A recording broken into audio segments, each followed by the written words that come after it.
Mics are going hot.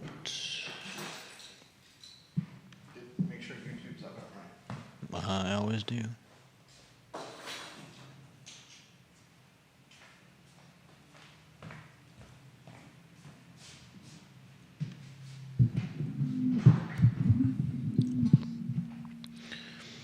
All right, guys, we're going to get rocking and rolling here soon. Take a look at the screen for today's headlines. Take a look at the screen for today's headlines. You got YouTube rocking and rolling, J-Dubs? I will soon. All right, let me know because I'm going to share it on IG Stories. I'm going to try something new here where we take the YouTube link and do a swipe up share onto IG Stories to drive even more engagement. Like and share the show. Like and share the show. It is the water cooler of content and conversation. It is the I Love CVille show. Judah, I'm going to ask you which headline is most intriguing to you and why. First, I'm going to get a photo of us. Are you ready for a selfie? Say hi, Judah. Wave to your fans.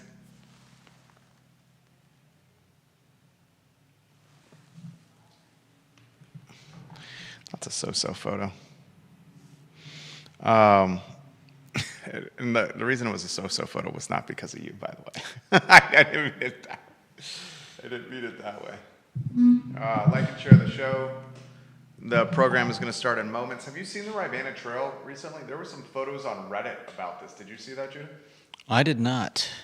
Was it bad? Oh my God. It was disgusting. It was absolutely disgusting. We'll talk about it on the show. I posted something on the I Love CVille network yesterday. What did you guys make of the I want to talk about this war that's going on in Iran. And it was clearly folks that were on both sides of this. And some understand what's going on, some do not understand what's going on. I want to just have a friendly conversation with you guys on the show. That's what we're going to do on the program today. Judah, which headline most intrigues you and why? Oh, let's see. I mean, I've got to say the war with Iran is a pretty interesting topic to discuss. It's definitely a lot broader than our usual Charlottesville fare. We'll talk about that on the program today. If you like the show, share it and like it. I want to talk about the gentleman that lived at the United States Post Office on the downtown mall. He has since passed away. He's a gentleman I would see quite often while checking our P.O. box in downtown Charlottesville. And I always found him to be extremely mannered, Definitely. always polite, always said hello to me. And when I found out that he had passed, and there's flowers and a little bit of a memorial to honor him outside the post office downtown, it gave me pause. Mm-hmm. And I've been told that he did not die because of exposure to the elements, thank God. Yeah, amen. I've also been told that his family in Louisa had begged him to come to them and move into their home. Wow. And he passed on that option or invitation. I want to talk about the gentleman on the downtown mall who I probably interacted with 4 or 5 days a week for the last, couple years? I mean, I've seen him there as long as we've been on the downtown mall. Yeah. John Blair, thank you for letting us know we're live on LinkedIn, and thank you for liking the show. Are we live on the group, J-Dubs? Yep, it's going up now. All right, fantastic. We're going to talk about all things on the water cooler of content and conversation today on a gorgeous Tuesday in downtown Charlottesville. I think I'm ready to rock and roll. Ginny Who, thank you for the retweet. We appreciate you. All right, J-Dubs, we can rock and roll when you're ready. I'm going to make sure I @ everyone on the group right now. Are we live on the group? I love @ everybody on the group.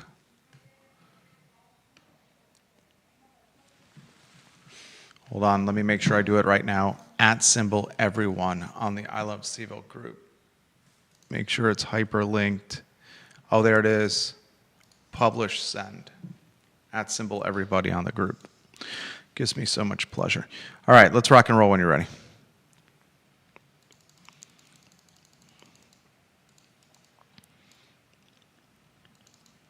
Quiet on the set.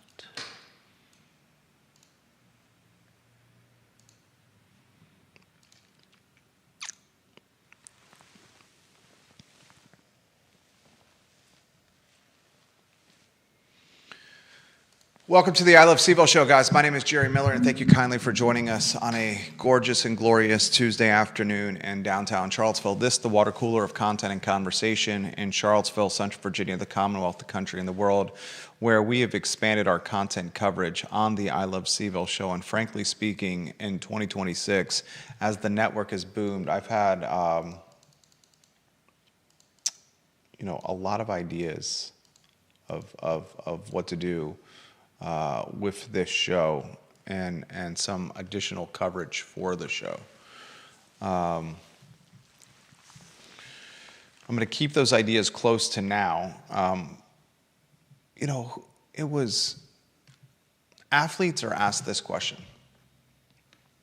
You saw this difference with, say, Michael Jordan and LeBron James. So many athletes in the Michael Jordan era were told, shut up and just play basketball. Shut up and just score points. And Michael Jordan, for all the talent he had, arguably the greatest basketball player in basketball history, NBA history, for all the talent he had in the press conferences before and after games or his interaction with the media, Michael Jordan was extremely vanilla with what he had to say. He often towed the company line because he thought he was a basketball player who was a pitch man instead of a basketball player who had thoughts and ideas and could offer commentary and analysis on things that were happening in the world, whether politics, foreign affairs, geopolitical tension, and just the comings and goings of everyday Americans. In today's era, you got guys like LeBron James. You had guys like Kobe Bryant. One of the things that I loved about Kobe Bryant, and God, Kobe Bryant had his faults. Some of those faults were extremely well chronicled legally.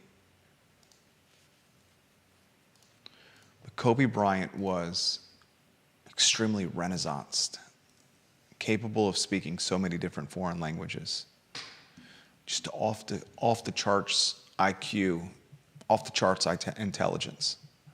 He was a basketball player and he could put the ball in the hoop, but Kobe Bryant was much more than a basketball player. LeBron James, you see it with him. LeBron James, maybe you're talking about the guy that can, chip away at Michael Jordan's perch or pedestal as the greatest basketball player of all time. LeBron James in this era, he gives you so much more than just being a pitch man and just putting the ball in the hoop. He talks about life. He has a talk show based in a barbershop. He has a podcast. He offers a glimpse into his thoughts on politics. And I've been getting feedback from viewers and listeners on both sides of the fence. I've got some viewers and listeners on Twitter and Facebook that are almost like, shut up, just play basketball. Shut up, we just want CVille news from you, Jerry. Don't give us anything else. I got some viewers and listeners that are like, no, we want other content from you. So I'm kind of wrestling internally with what to do with some of the ideas that I have for maybe it's another show, maybe it's expanding the content coverage of this show where we talk more macro content. We'll localize it to Charlottesville. Like take the war in Iran. You don't think the war in Iran is infecting or impacting what's happening in CVille? You don't think the war in Iran is going to impact commuters and impact the folks on the financial margin and just drive even more gentrification of the city in Albemarle County in Central Virginia? You don't think the war in Iran is going to divide this community, galvanize this community, leave the community asking questions? And if this war in the Middle East is impacting our home here in Charlottesville, why wouldn't we talk about it? Why wouldn't we ask questions on the program? Why are we there? 7 Americans have died so far. Mm-hmm. Some have called this a distraction for Donald Trump, a ploy, a tactic utilized by his administration to attract the media attention away from the links to Jeffrey Epstein. I don't buy that. Some have called this war in Iran the influence of Israel on Trump's administration. I don't buy that. Some have called this war in Iran a calling card for Trump as he considers his legacy in his final term in the White House and what folks will remember him, and maybe he's able to end terror. I know that Iran has been an enemy of the United States for nearly 50 years. Mm-hmm. And in those nearly 50 years, I have not personally, and I don't want to speak for you, the viewer and listener, but I have not personally felt scared or afraid because a country all the way on the other end of the world may attack or bomb us.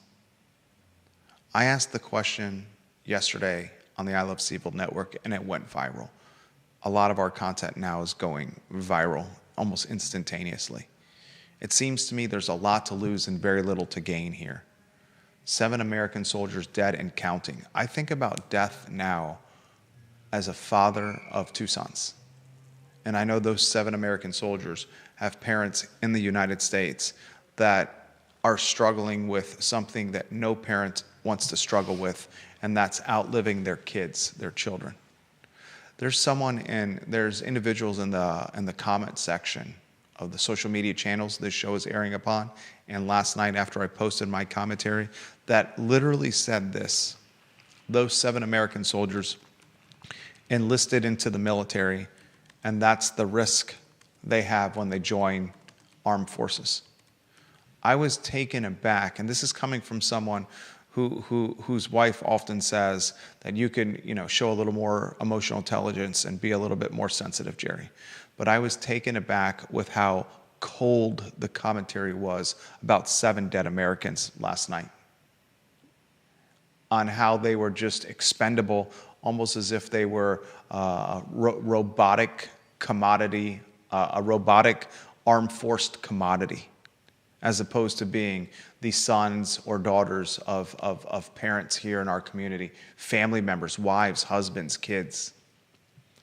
This war in Iran, a global economy fighting for stability, is that not a reflection of where we are? We live in a world where the globe and countries within that world are literally every day fighting for some kind of stability in this tumultuous ecosystem we live within. How about our economy, the American economy? Are we heading into even more inflation? This inflation fueled by escalating gas prices? The last inflationary period, which we thought we were exiting, was fueled by cheap money during COVID and the pandemic. You put interest rates at a 2-3% clip, and then you give everyone free money to stay home during COVID. Of course you're going to have inflation happen. And it ran rampant for years. We're just now getting out of it. Are we about to enter another period? And then I close by saying this: as a country, as a Commonwealth, as a Central Virginia region, and as Charlottesville, don't we have enough domestic quagmires already? A lady on Instagram responded to my commentary about why are we in this war with Iran by saying, "Oh, Jerry, you're so heartless.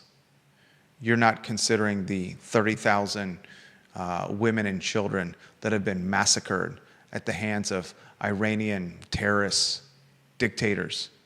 And I said, oh, I've considered those 30,000 Iranian women and children massacred by Iranian dictators. But have you also considered the men and women and the children in the United States that are dying of hunger and dying of poverty and dying because healthcare is too expensive and dying because finding a job in this economic climate is about as challenging as it's been as ever? Do you understand the impact that an economic collapse has on Americans living on the financial margin?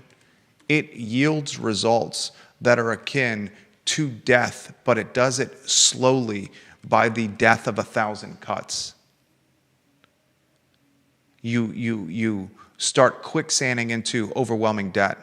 And when you quicksand in overwhelming debt, you start choosing other services as opposed to paying bills that otherwise in a stable household you would maintain or consider paying: healthcare, dental, physical checkups, follow-ups. You change your diet, your eating. You change your clothes, what you're wearing. You go hungry. You go thirsty. Your living environment becomes one of disrepair and despair. That's the death of 1,000 cuts. And you may call me insensitive. You may call me lacking a humanitarian spirit. But I will always and forever prioritize America and our country and the people that live in this nation before any other country. I ask, why the war in Iran? A lot to lose and very little to gain. To start today's show. And I point to 7 American soldiers dead so far, and geopolitical tension brinking on nuclear terror. And I point to a global economy fighting for stability, an American economy teetering on gasoline-fueled inflation, and more domestic quagmires than I can count locally. But yes, let's shift our focus and our attention all the way to the other side of the world. And that's how I'm going to start the Tuesday edition of the I Love CVille show. My name is Jerry Miller. This show is presented by a number of partners that make this show possible, proud partners of the program. And I want to highlight one of them. I was sitting across with him this morning. It's Jerry Ratcliffe of JerryRatcliffe.com. Jerry Ratcliffe of JerryRatcliffe.com has a subscriber website, ladies and gentlemen, that is now a paywall, content-producing paywalled website. And it's booming already in popularity, and it's been around for 2 weeks. More subscribers than anticipated.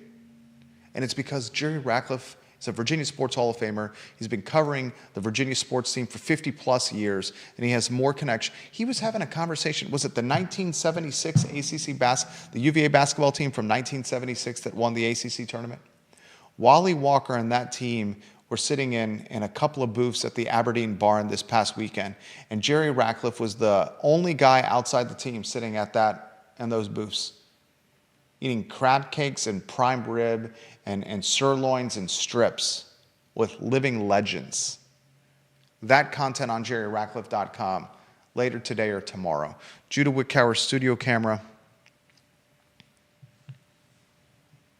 And then a 2-shot. We will talk a topic that came up at the end of yesterday's show as I draw attention to Charlottesville's Economic Development Office. Chris Engel is the head of that office. He's catching some heat from me, deservingly so. I asked the question, what has the Economic Development Office in the city of Charlottesville done of merit in the last 6 years? We're approaching the 6-year anniversary of COVID. Might even be today. Remember the ACC basketball tournament was canceled to start the pandemic in March of 2020? The anniversary might actually be today of the start of COVID that canceled the ACC tournament. What has Chris Engel and City Hall done in Charlottesville from an economic development standpoint? I need one idea from the viewers and listeners. We'll talk about the data science school funded by Jaffrey Woodruff, a friend of the program, a second building on Ivy and Emmett. Yeah. I'm going to tell the story of a kind man, a quiet, kind man a mustached, quiet, kind man who wore the same clothes every day, who enjoyed smoking Marlboro cigarettes, who called the stoop outside the United States Post Office on the downtown mall his home for years. A man who lived on a concrete slab until he died while sleeping inside a sleeping bag, a feathered sleeping bag, a Coleman sleeping bag.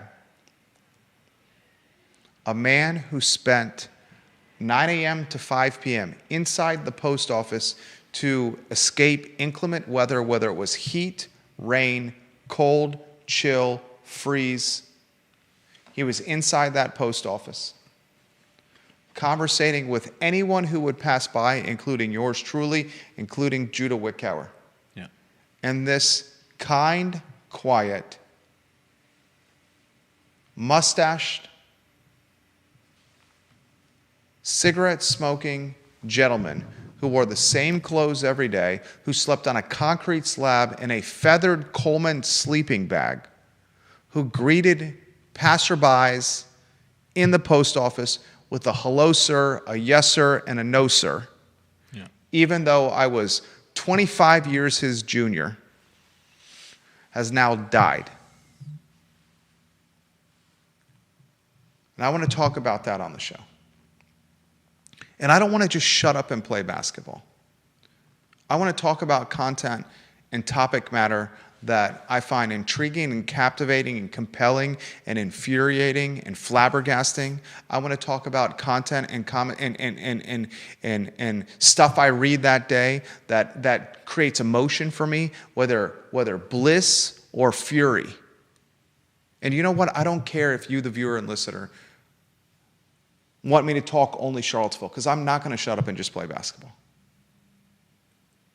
And what makes this program work, what makes this program popular, is irreverence. What makes this program work, what makes this program popular, is our dynamic, Judah Wickower and I. What makes this program work, what makes this program possible, is the unpredictable nature of the show. It's not scripted. We have 8 bullet points that we put on screen for you, the viewer and listener, and we literally have no idea what we're going to do for the next 60 minutes. Am I right? Yeah, you're right. Unpredictable, unscripted, irreverent. What makes this program work? Someone, I think it was Mark Coleman, a new viewer and listener to the show. And this new viewer and listener to the show, Mark Coleman, in the comment section of my commentary about the war in Iran last night that went viral, he said all Jerry is doing is pandering to his viewers and listeners by saying the war in Iran, a lot to lose and very little gain. And I immediately clapped back. I went to Mark Coleman, and you know what I told that man in the chat box? I said, how dare you say I'm pandering to viewers and listeners when on Thursday of this past week, I had the chapter president of Western Albemarle High School, TPUSA, live and in studio. If I was pandering to viewers and listeners in a overwhelmingly Democratic Charlottesville and Albemarle County, our studio located in downtown Charlottesville, the epicenter of liberalism. If I wanted to pander to viewers and listeners, I'd roll out a red carpet for Allison Spillman. I'd have the White Claw that she enjoys drinking in the evening while keyboard muscling commentary of her own on social media on ice, on set, for her to enjoy before and after the program. Pandering is the absolute opposite of what we do on the show. You know why the show works? Because we don't give a Rat's patootie. That's why the show works. And I'm going to follow the mindset again as we span the content coverage, maybe even consider a rebranding of the show while keeping it true to its roots, while also offering content coverage that's even more macro than normal.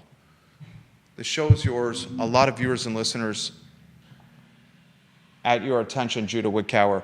on any of the topics we've covered so far. And I'll tell you what, this man right here has worked for this firm for 16 years. This man, Judah Wickower, is as well-rounded as a person that I've ever met. And this man, Judah Wickower, has a lot to offer commentary-wise that is outside of his experience at La Michoacana on Stewart Street. And we can't wait to celebrate that family as they've opened a new location.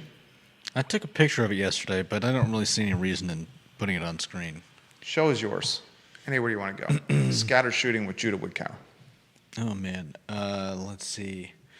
Yeah, I of all the people I regularly saw in the downtown mall, do we know his name? I'm not a name person. I'm an introvert, so I don't regularly ask people their names. And if I did, I'd forget them in 3 seconds later. But of all the people I saw regularly on the downtown mall, he was one of my favorites. Like you said, he was always polite. He was low key. He was just there, and he didn't get in anyone's way. And I appreciated the how do I put it?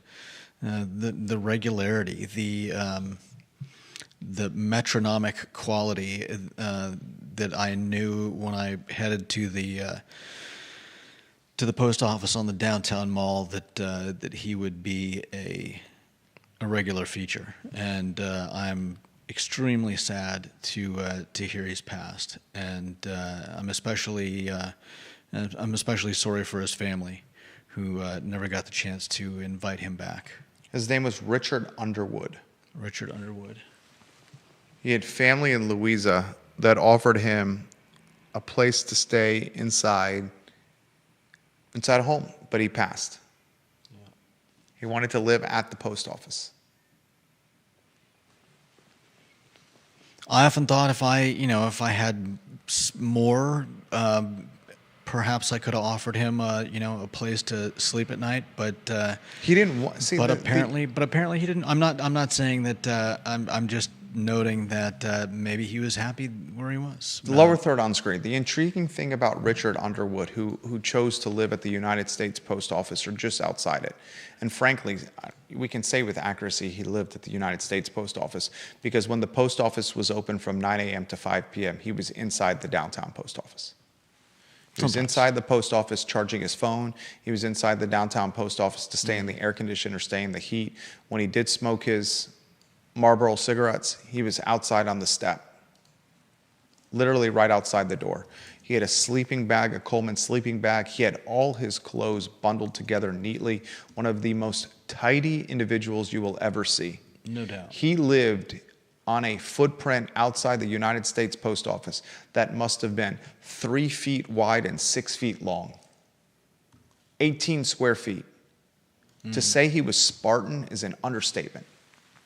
Yeah. Richard Underwood did more with less than anyone I know. In some ways, he did less with more than anyone I know. And he did less with more than anyone I know because I would routinely ask my question, why, sir, are you wearing the same clothes, perched inside the downtown mall post office, your elbow resting on the counter, your mustache always groomed, your clothes always the same. Always clean. Always clean. Never with a fragrance that was noticeable of any kind, good or bad. But why are you doing the same thing every day? Every time I entered, I'm in that post office almost every day, Monday through Friday. Mm-hmm. Whether checking a P.O. box, mailing something, almost every day, sometimes 1 or 2 times a day. He greeted me every time with a, "How are you doing today, sir?" Sir, every time. "How are you, sir?" His military background. I always, as someone that was 20, 25 years his junior, was always, initially I was made uncomfortable by why is this, I'll cut to the chase. Why is this black man greeting me as, "How are you, sir? Nice to see you, sir." Does he feel compelled to do that? There were a couple of times I initially said, "Hey, my name is Jerry. What's your name?" said, I'm Richard. And I would say, it's nice to meet you, Richard. You do not have to call me sir. You can just call me Jerry. A little different than Judah, will talk to anyone, will conversate with anyone, remember names as if it was strangers' names, as if it was my oldest and youngest son's names. If you're a business owner, whether you believe this or not, a business owner is always selling. And one of the most basic skills of any business owner, any C-suite, is remembering the names of the people you're chatting with, because the name breeds familiarity. Oprah Winfrey said it. Everyone has the same commonalities in life. They want to be seen, heard, and understood. And if you understand the mindset of being seen, heard, and understood with the people you interact with on a daily basis, that is an advantage to you. And the really special ones, the really great ones that understand this concept, are authentic about it. And I pride myself to try to be authentic when I see folks, whether it's around the office, the downtown mall, the areas my family chooses to hang out on a weekend basis, evening basis, morning basis. I try to go out of my way genuinely and authentically to make the lives around people around them a little bit better that day, using their name, asking how they're doing, bringing a smile, cracking a joke, and I hope people understand that. Mm-hmm. It's authentic. I try to do that with Mr. Underwood. I try to crack the ice and say, Richard, I'm Jerry. But every time I saw him, and it was always 24 hours later, sometimes a few hours later, as I was waiting for a package to arrive or a big check to come into the P.O. box that I was tracking, I would say, hey, Richard. And he would say, hey, how you doing, sir? Initially, I thought it was, how are you doing, sir? Because it was some social norm, him old school, that he was drilled into. That's how he had to treat me. And then I realized years of going through this that it was his military background and just the fact that he's a gentleman that is one that prides himself in treating others with respect. Yeah. But there's a lesson learned here, and there's a lesson to be learned, and I want to cover it before we go to this next topic. Here's one of the lessons that I learned. A, never judge a book by its cover. This houseless, homeless individual was a military veteran who was kind, never drunk, never high on drugs, never antagonistic, never bombastic, never aggressive. He was who he was every day, and it was the metronome of consistency. Second, Charlottesville is going to launch eventually. When are you going to do this, Sam Sanders? 36 months from now? A $10 or $15 million homeless shelter on Holiday Drive. Have we considered this when the Holiday Drive homeless shelter that's going to cost taxpayers somewhere between $10 and $15 million, when it's built, how many of the houseless population are going to say, I don't want to live in this bureaucratic, this jurisdictional controlled, this law-rooted homeless shelter? I want to live free-spirited as I see fit. Would it not be a wild time in Charlottesville where taxpayers front the bill for a $15 million state-of-the-art homeless shelter on Holiday Drive for the 200 to 250 houseless individuals in our community to choose to stay camping and living in storefronts on the downtown mall? Yeah. The wild thing about this homeless shelter is the shelter cannot work. The shelter will not work. The shelter will not enjoy success if there's not follow-up policy that accompanies the shelter.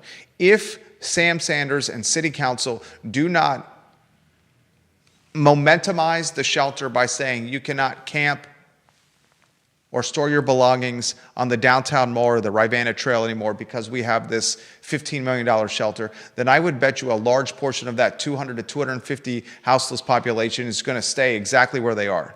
And speaking of the Rivanna Trail, that headline on screen, have you seen the Rivanna Trail lately? Chief Kotchis, remember when Michael Payne and City Council left Police Chief Kotchis out to dry? He presented a couple of months ago policy that council asked him to prepare and present. And that policy that Chief Kachis prepared and presented on behalf of council basically was an ordinance that said you cannot shelter or store your belongings in public places in Charlottesville. Then it needed council approval. Well, the story was leaked. I think Sean Tubbs published it. And props to Sean Tubbs. I will never knock news creators or content creators for getting the news out there. Yeah. There's no gatekeeping on news. Some content I don't position on the show, like a business that's closing, because I understand the blood, sweat, and tears that went into creating that business, and the fact that that business is closing or failing or cannot pay its bills is almost as if it is the loss of a child for that business owner, and it's not for me to break that news to you. I know there's nearly a dozen additional name brand restaurants and food and beverage businesses that are about to close, but that's not my news to break. That's not gatekeeping content. All other content, for the most part, I think is fair game. Props to Tubbs for getting it out there that Chief Kachis was going to present this policy to council on behalf of council. And when that news got out there, Charlottesville's activist community started using this cliche. City Hall and Charlottesville and council are trying to criminalize homelessness. And once criminalized homelessness entered the lexicon or the narrative or the news cycle, that was the end of that policy. Yeah. And then council left Kachis out to dry. And now Kachis, he even said it in that meeting. Well, since you're doing this, I want to let you know that it's not up to the police department anymore to shelter or to police air quotes, folks that are sheltering in public places. We are not going to do that anymore as a police department. Now look at the Ravenna Trail. I'm going to grab some of these. You have photos. Where are they from? Reddit, the subreddit? Yeah. He's going to put photos on screen. Give me a minute or two. I'm going to convert them. He's going to, in 2 minutes, you're going to see what we're talking about. Props to the Charlottesville subreddit, where I'm absolutely beloved on the Charlottesville subreddit. I don't think there's a lot that's beloved there. Trauma and trash, tents, tomfoolery, treacherous, toxic tactics.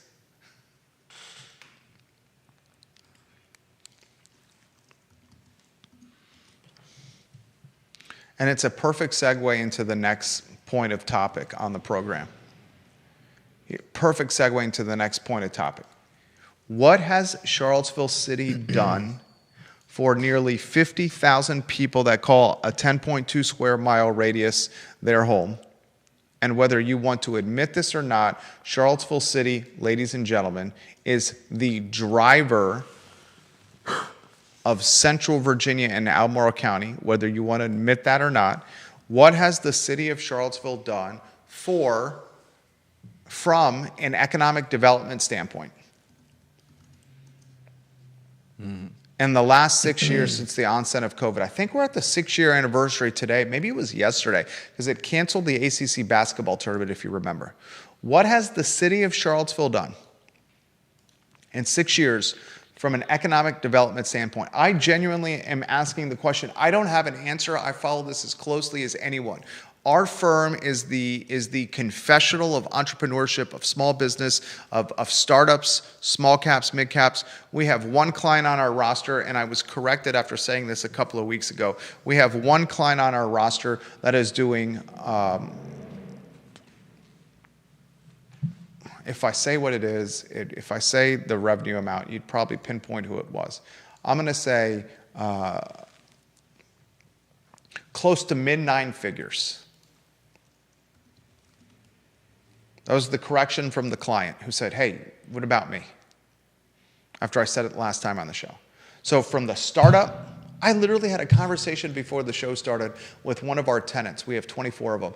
And this tenant, who I have tremendous respect for, literally needed my approval to put the letter E on his office door. A vinyl letter E on his office door. It was a 14-minute conversation that I had today about putting the vinyl letter E on his office door that he rents from me, and him not wanting to step out of the bounds of the lease that we had. And you know what? At that moment, I gained even more respect for him. That 14 minutes, I kind of wished I had back.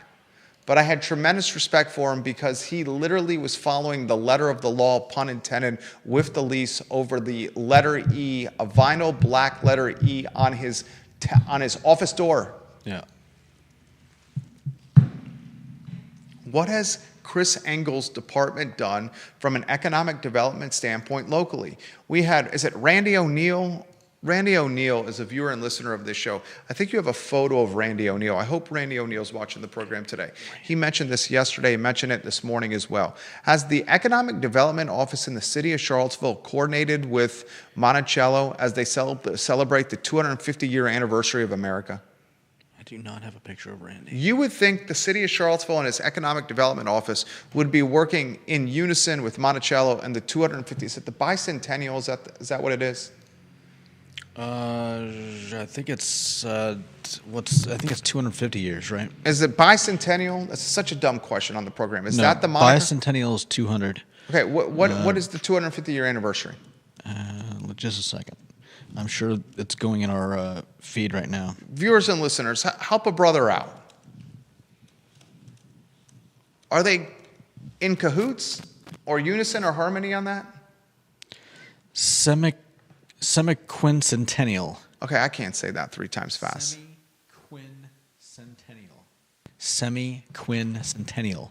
Semiquincentennial. Semiquincentennial. Ladies, he's single and ready to mingle. Yeah, I can sing semiquincentennial at your birthday party or wedding. Ladies, he's single and ready to mingle. Have they worked in any cahoots, conjunction, Have what now? or unison? City Hall with Monticello? July 4th is 250 years of America. Yeah. We cannot call purchasing the Holiday Drive office building for $6.2 or $6.4 million economic development because it won't open for 36 more months, 3 years, and they're going to need another $8 to $10 million from us. And they haven't even gotten started, and the beds have already been cut in half? Yeah, it went from 200 and some beds to 80. Spencer Pushard, his photo on screen. Is there a dogwood parade this year? Not that I know of. Is there First Night Virginia this year? Not that I know of. Are we going to call a Christmas tree that we call the Hairy Fern? What are the names of the Christmas trees on the downtown mall? Untrimmed. Was it Oatmeal? I thought it was Oatmeal 3. Fatty the Fern. Let's see. Freckly Fernie. Oh, Christmas tree. That Christmas tree is huge, but can someone manicure the tree in any capacity to shape it? It needs like the Manscaped things that you get in the mail. No one wants a bush. Don't make it a bush. I don't want the bush. Do you want the bush? Not the bush. One of the 9 names was the bush. Boots with the fur. Boots with the fur. Oatmeal the Third. How about the landing strip? Spruce Lee would have been nice. Spruce Lee. I'd have enjoyed that. Spruce Willis. Spruce Willis was Neil Williamson 23. says he always votes for Spruce Springsteen. Spruce Springsteen, there you go. Maria Marshall Barnes. Fireworks in the park won't happen this year. You're That's a rotating lower thirds all over the screen. So you're telling me we can't have a 4th of July parade. We can't have a fireworks in the park in McIntyre. We can't have a dogwood parade. We can't have a First Night Virginia. We can't have a designated outdoor refreshment area, a beer garden on the downtown mall. We can't have policy that prevents sheltering in place. We can't have a policy that prevents the storage of personal belongings in place. We can't have policy in place that prevents trash and tents and trauma and tomfoolery on the Rivanna Trail. Oh, I've got pictures. Show the photos, Judah. Give them what they want. This is courtesy of the Charlottesville subreddit, a place that Judah and I are beloved. The Charlottesville subreddit is men and women that are anonymously full of such joyous, Anonymously full of what? emotionally positive intelligence. Alrighty then. Here we go. Look at the Rivanna Trail. Do you think I would take our sons to this? Do you think I would take our sons to this? Are you rotating the photos on screen? Look at the screen. Look at the screen. Look at the screen. We're not taking our sons to this. Would you run alone here? Ladies that are watching this program, would you run by yourself on this trail in the middle of the day? That's the question. Ladies, would you run by yourself? I don't even think I would run alone in the middle of the day here. Would you? I'd have some serious qualms about running that trail any time of the day. Yeah. Definitely wouldn't go at night. This is by there. You can see Freebridge in the background. One of those photos is Freebridge. Mm-hmm. This is the trailhead, right? Isn't that what you call the entry point of the trail? Access point, trailhead. What are we effing doing, City Manager Sam Sanders and City Council? And everyone who watches this program, Jerry, you started with the program, you started with the show with the war in Iran, and you asked the question, what is America doing in the war in Iran? A lot to lose and not much to gain. Why are you talking about this? I'm talking about this because there's 7 effing dead American soldiers who have family, wives and husbands and children and parents that right now are crying and lamenting their loss. I'm talking about it because of the tension, the turmoil, the instability globally that undoubtedly materializes and manifests locally. I'm talking about the inflation that will follow. I'm talking about the gentrification that will follow. I'm talking about the collateral damage that without question will impact Charlottesville whether we like it or not. And to the folks that say in the chat box, and I respect your opinion tremendously, I've feared Iran for 50 years. I respect your fear. I do. But I'm of the mindset that we take the hundreds of millions of dollars, the billions of dollars that we're spending on this war in Iran on the other side of the world, and we allocate that financial resources, taxpayer dollars, to protecting the borders of the country, to strengthening our defense domestically. Why not take the money, the billions of dollars that is going to this war in Iran to reimagine a country that's terroristic in its control, to try to infuse or implement democracy all the way across the world, a country that we will never be able to police in its democracy once we start the ball rolling, the democratic ball rolling down the mountain. We'll never be able to maintain the momentum. The Ayatollah's son is now in control. A man that is even more lunatic and angry and terroristic and full of fury than his father. Will never be able to maintain civility and democracy over there. Why don't we take the effort, the opportunity costs associated with that effort, the money, the taxpayer resources associated with that effort, and strengthen defense locally and domestically? Why don't we take it as a way to embolden or momentumize the lower class and the middle class by offering some kind of tax incentives? Why don't we figure out jobs? Why don't we start prioritizing the fact that artificial intelligence is literally making this the most challenging job market ever, at least in a long time? Why don't we highlight the K-shaped economy? Mm-hmm. Oh, the war in Iran is not going to impact Charlottesville. Bullshit.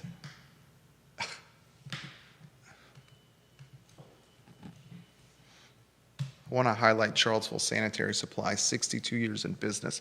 Charlottesville Sanitary Supply has an e-commerce website at charlottesvillesanitarysupply.com where you can buy anything cleaning and sanitary, anything swimming pool, anything vacuum related, and have it delivered to your doorstep the same day. Charlottesville Sanitary Supply is locally owned and operated by a Vermillion family that is like the best dudes ever, like the best people ever. Just honest guys. I enjoy them, their company. No doubt. honest people. 5 generations in Albemarle County, 3 generations of business ownership, and a sister business, Charlottesville Swimming Pool Company, that is anything swimming pool related, concierge or consultant in the region. You contact Charlottesville Swimming Pool Company at charlottesvilleswimmingpoolcompany.com first. We do with our family swimming pool.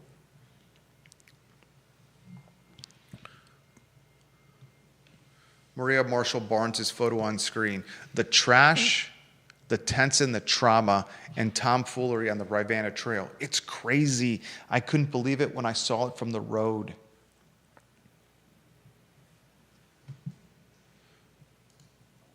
How are we allowing a gateway?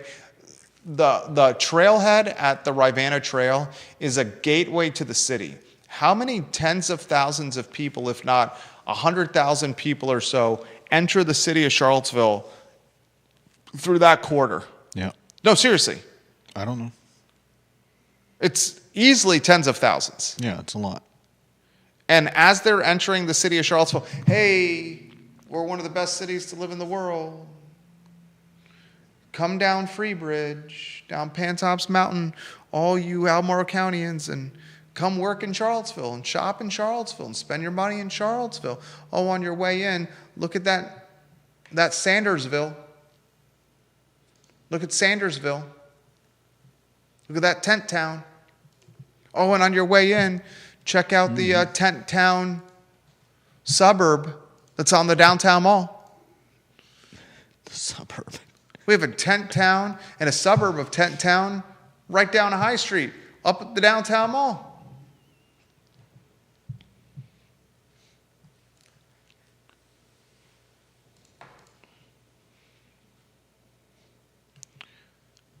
Neil Williamson watching the program. He says, we push back on the concept that such an ordinance is criminalizing the unhoused. Is it criminalizing hunger when shoplifting laws are enforced? No. Caring, courageous communities enforce the law and help the hungry by providing food pantries and soup kitchens. Is it criminalizing the lack of transportation when carjackings are prosecuted? No. Caring, courageous communities prosecute carjackers and help the transportation challenge by eliminating transit fares. The downtown mall is city property. As property rights organization, we believe that those rights should be protected, as should the rights of Charlottesville property owners. Amen, Brother Williamson. Well said. And he spoke before council. Right before City Council and Juan Diego Wade, the mayor, allowed Greer Achenbach, the head of Friends of CVille, to be lambasted by 200 activists that seem to be controlling the city. And if you don't stand up and start realizing this, that urban policy group, that whatever the hell Livable CVille is, I don't know what they are, urban lobbying group, Livable CVille, led by Stephen Johnson and Matthew Gillikin, if you viewers and listeners do not start pushing back on them on social media by saying you Livable CVille are driving without question an increased tax base, higher taxes, and gentrifying your community, our community, by your crazy wackadoo policies, then you are doing our community a disservice. I do it all the time, and it's time for you, the viewer and listener, to stand up and man up and woman up and do the same. Comments are coming in faster than I can keep up. Water cooler content and conversation. I want to give some attention to 919 Druid Avenue in Belmont. 919 Druid Avenue. Goodness gracious, you talk about phenomenal opportunity. Katie Mullins, Ben Mullins, Chris Coiner, 919 Druid Avenue. 4 bedrooms, 4 baths, 2,200 square feet, a basement apartment.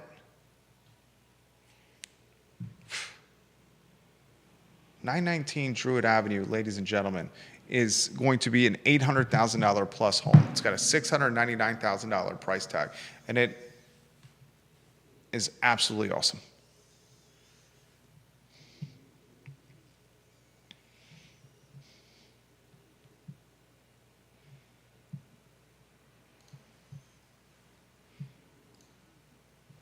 I got this guy in the I Love CVille group, Philip Boulanger. Philip Boulanger is attacking me because I @symbol everyone in the group, in the I Love CVille group. I use the @everyone in the group to drive attention to a talk show we do. I want you to consider Philip Boulanger. This guy right here, Philip Boulanger. Okay. He has an issue with me @symboling everyone in the group. But it's our group. Instead of unfollowing the group, he believes the proper response is to leave dozens and dozens of sentences of attacking commentary on why I should not @symbol everyone in the group and how I should be held accountable on everything that I say on this show. Despite the fact that he hates it, it drives him crazy. He's infuriated by what I write and what I say, thinks I should be held accountable for politics and everything I have to offer on the show.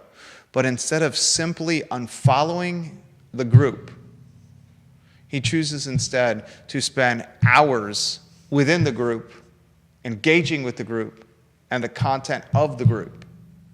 We own the group, we own the brand, we own the platform. We're certainly not going to change for anyone, let alone someone with the last name Boulanger. Is that a problem? Okay? This is the world we live in right here. Yeah. To all you Boulangers out there, we ain't changing for you. He leaves this comment. Looks like you have some serious introspection to do before you can lecture anyone about anything. Well, thank you for joining our group. Thank you, Philip Boulanger, for joining our group and leaving dozens of comments in our group in the last 24-hour period of time about why you don't like the group. Instead of just leaving the group. Make it make sense. I can't make it make sense. Make it make sense. Insanity. Old Philip Boulanger. I think we're going to start calling things in Charlottesville, you got Boulangered. What does that mean? That's a Boulanger. Is that when somebody stands around outside? In fact, your, you know what? I'm your going to @symbol Philip Boulanger. Tells you how much they dislike your front We are lawn. chatting about you now live on the I Love CVille show. Old Philip Boulanger.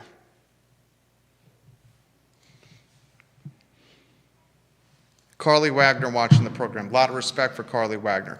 Jerry, did you see his debate? She's talking about Matthew Gillikin. Matthew Gillikin here. They had a coach, Livable CVille. I actually did see your interaction with him, Carly Wagner. I thought you won the argument decisively. Did you see Matthew Gillikin's debate about needing to spend more money on Charlottesville-Albemarle transportation despite demand and ridership being at an all-time low and actually declining annually for the past 8 years? Matthew Gillikin, Stephen Johnson, and Livable CVille, I want you to help me understand something. You are literally lobbying the city of Charlottesville. Matthew Gillikin and Stephen Johnson are lobbying the city of Charlottesville to spend more money on public transportation in Charlottesville with CAT. Yet Charlottesville-Albemarle transportation is on an 8-year decline with ridership and is at an all-time low with the patrons that use Charlottesville-Albemarle transportation. Okay, but what part of that is because spending has been horrible on it? I'm asking like, a question. The ridership will uptick if we increase the routes and make them more consistent. Nah, dog. No, dude. The ridership's decreased because your obscene policies has made this community so expensive to live. The only people that can afford to live in Charlottesville have 3 cars, a Prius and a Subaru. And they don't need to get in a tin can that's an electric bus that can't get from point A to B without running out of power. Michael Payne, let's get them electric buses here. It's good for the environment. Hey, I don't care that those electric buses are 4 times the cost of the gasoline buses. The taxpayers are going to pay for it. I don't have to worry about paying for it. I live in the basement of my mom and dad's house. My top generating income stream is the $18,000 I'm making on city council. I saw the FOIA, that I saw the financial statements of the counselors. I can verify everything I'm saying about Michael Payne and his income stream. The 18K is true. You know why you can make 18K a year? Because you live in your parents' basement as a mid-30s man. But let's get the electric buses, 4 times the cost of the gas-powered buses. Because we need those electric buses to preserve the environment, despite the electric buses being significantly less reliable and more likely to break down, and the cost to repair them being much more expensive than the gas-powered ones. Make it make sense. Let's throw hundreds of thousands, let's throw millions of dollars at CAT. Let's get these bus drivers and let's pay them $75,000 a year to drive around in an empty tin can where 8 years of ridership decline. Literally backed up facts here, folks. Make it make sense. Make it make sense.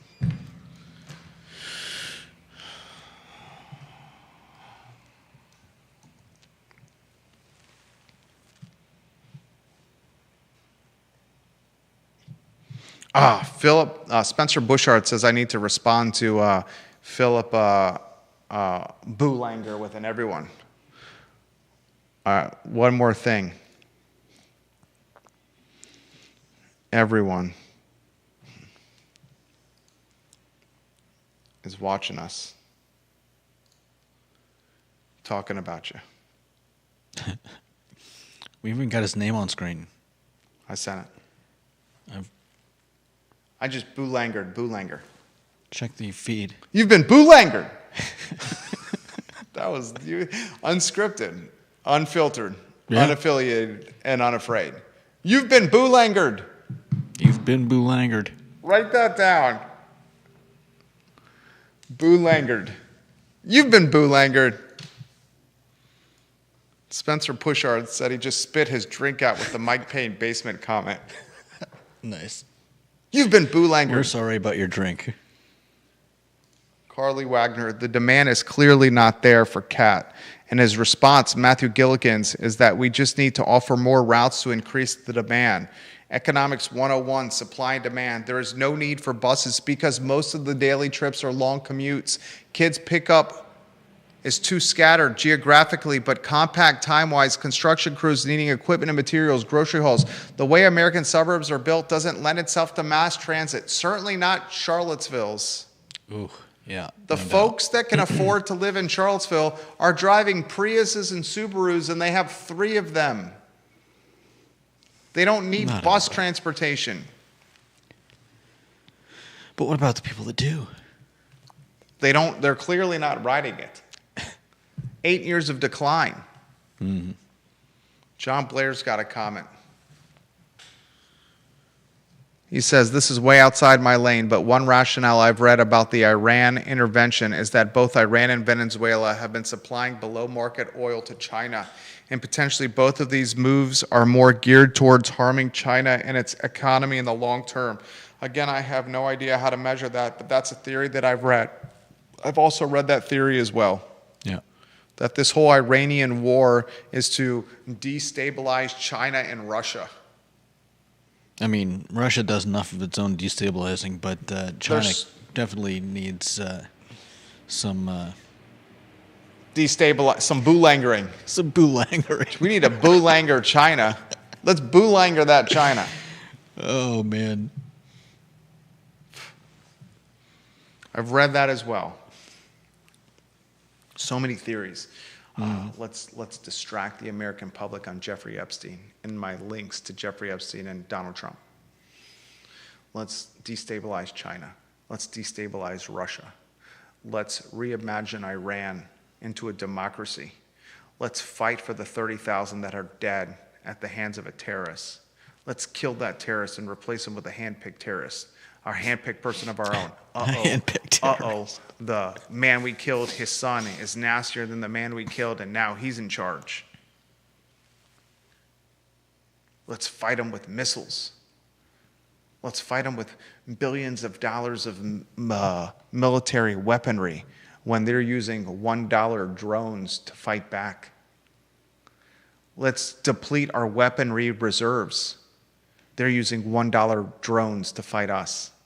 Holly Foster and Henrico.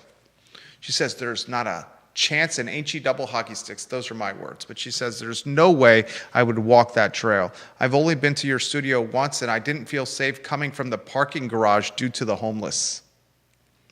And this is Holly Foster, a woman of sophistication, a woman of affluence, a woman that is looking to spend money in Charlottesville and Albemarle County. Holly, would you say that's accurate? Holly Foster is a woman of sophistication, a woman of education, a woman of affluence, a woman that is looking to support and shop local, a woman who visits Charlottesville often from Henrico, Albemarle County, looking to spend disposable income, and says she doesn't feel safe going from the Market Street garage to our studio on Market Street.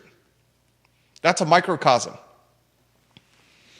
We appreciate you, Holly Foster. She's got a phenomenal dog named Luke. She gave us some awesome Twizzlers. Yeah. And a bottle of Macallan, was it Macallan 12? Macallan 10? One of the best bottles we've had in this office. Love you, Holly Foster. You absolutely, Holly Foster, have not been boolangered.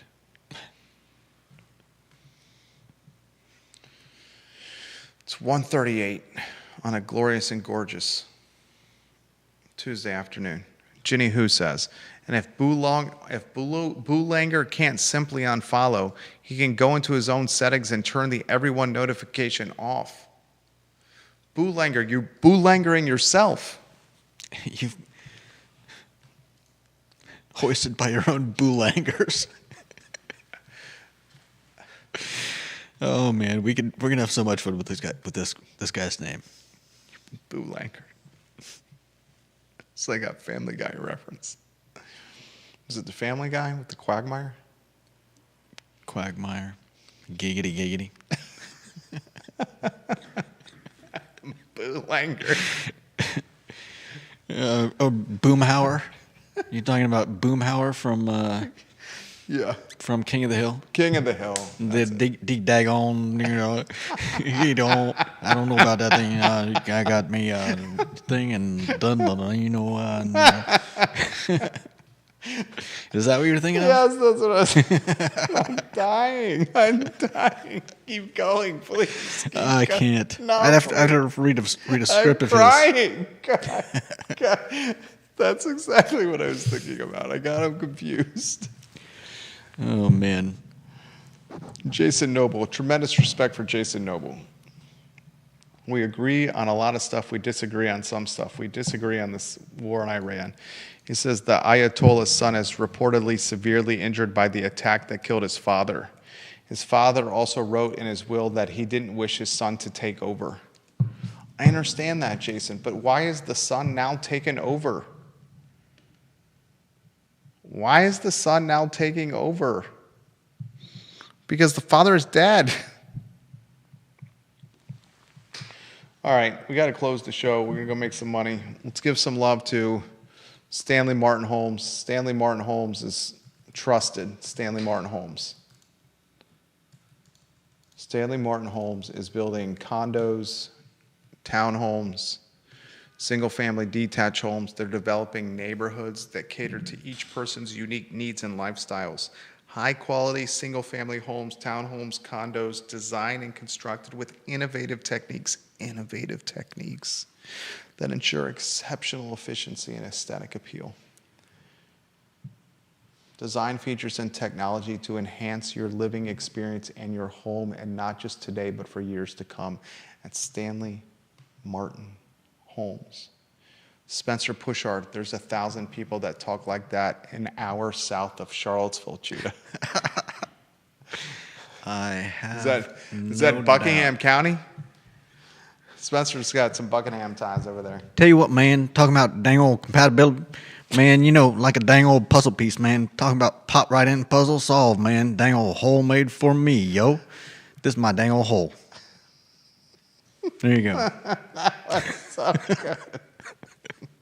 good. Oh, love this Judah. That's this is even sober Judah. Ladies, he's single and ready to mingle. That's sober Judah. That's sober Judah. That's the King of the Hill mashup with a Junji Ito comic. For those of you who are savvy, that was Jeremy Wilson says Boulanger, Blacksburg's favorite son. Jeremy Wilson's watching in Eastern Tennessee. Did we cover everything? I'll close with this. Duke lost 2 starters. 2 starters of the Duke men's basketball team, John Shire announced mid-morning, will not be playing in the ACC tournament, including 1 starter that's likely out for the remainder of the year. There's very much an opportunity for men's basketball to win the ACC tournament, UVA men's basketball. 2 of Duke's 5 starters are out. UVA has a much clearer path to an ACC tournament title now. And then for a programming note, tomorrow Brent Lillard is on the show. Mm-hmm.